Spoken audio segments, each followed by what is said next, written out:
కొంతమంది భక్తుల జీవితాల్లో వాళ్ళ మరణాన్ని ముందుగానే దేవుడు తెలియచేస్తాడు. మన పరిచర్య ప్రారంభించినప్పుడు మొట్టమొదట బాప్తిస్మం తీసుకున్న ఇద్దరు భార్యాభర్తలు ఉన్నారు. ఆ నాయన పేరు అబ్రహాం, షారా. వారు అన్ని కుటుంబాల నుంచి, విజయవాడకు చెందిన వాళ్ళు అన్ని కుటుంబాల నుంచి రక్షించబడ్డారు. ఒకరోజు వాళ్ళ ఇంటికి వెళ్తే వాళ్ళ అమ్మ మరణాన్ని గురించి సాక్ష్యం చెప్తున్నాడు. అన్ని కుటుంబంలో నుంచి మా అమ్మ మొట్టమొదట రక్షించబడిందయ్యా. చాలా భక్తి కలిగింది, చాలా ఆరోగ్యంగా ఉంది.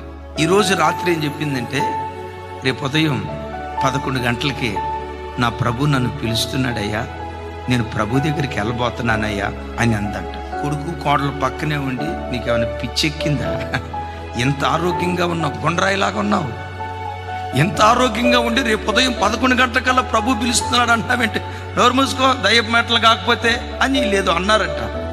లేదురా, నా ప్రభు నాకు ముందుగానే బయలుపరిచాడురా, రేపు ఉదయం 11 గంటలకి నా ప్రభు నన్ను పిలుస్తున్నాడు, పరలోక రాజ్యానికి వెళ్ళబోతున్నాను రా అందంట. ఆ రాత్రి కడుపు నిండా 2 ప్లేట్లు భోజనం చేసిందట, హాయిగా నిద్రపోయిందట.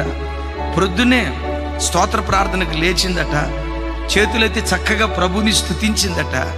ఉదయం 8 ఫ్రెష్ అప్ అయిపోయి దరిదాపుగా 9 లోపు టిఫిన్ చేసిన తర్వాత కొడుకుని పిలిచిందట. రే శాషగిరి, బాప్తిస్మం తీసుకోక మునుపు శాషగిరి ఆయన పేరు. రే శాషగిరి, ప్రభు నన్ను పిలుస్తున్నాడు రా, ఇంకా 2 గంటలే నేను బ్రతుకుతాను రా, నా టిఫిన్ అయిపోయింది, నేను పండుకుంటానన్నా, నా మీద దుప్పటి కప్పండి అని అందంట. ఊరికవి పిచ్చిదానే, ఎంత ఆరోగ్యంగా ఉండి ఇంకో 2 గంటలు ఎట్లా చచ్చిపోతావు అంట.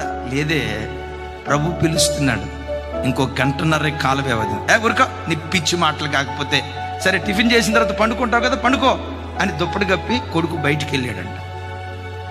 10:45 ఆ ప్రాంతంలో అమ్మ చెప్పిన మాట గుర్తొచ్చింది. 11 ప్రభు పిలుస్తున్నాడు, నేను ప్రభు దగ్గరికి వెళ్తున్నాను గుర్తొచ్చి ఉన్న పని అంతా పక్కన పెట్టి పరుగున ఆలస్యం అయిపోద్దామని పరుగున 11 గంటల 2 నిమిషాలకల్లా తల్లి దగ్గరికి వస్తే అప్పటికే తల్లి ప్రభు దగ్గరికి వెళ్ళిపోయిందట. ముసుగు తీసి చూస్తే, అమ్మా నీ మాట నేను నమ్మలేదమ్మా, ప్రభు ప్రభు ప్రభు ప్రభు నన్ను పిలుస్తున్నాడు అన్నావు కదా. ఆ తల్లి మరణాన్ని కన్నులారా చూసిన తర్వాత ఈ శాషగిరి మారు మనసు పొంది అబ్రహాములాగా మార్చబడిపోయాడంటే. నా అంశం ఏంటంటే, ప్రతి క్రైస్తవుడు తన బ్రతుకులో ప్రతిదినం మేబీ ఇది నా చివరి దినమేమో, నా ఆఖరి దినమేమో అన్నట్లుగా ప్రతి దినం చివరి దినంగా ఎంచి అత్యుత్తమంగా బ్రతికే కృప దేవుడు మనకు దయచేయునుగాక.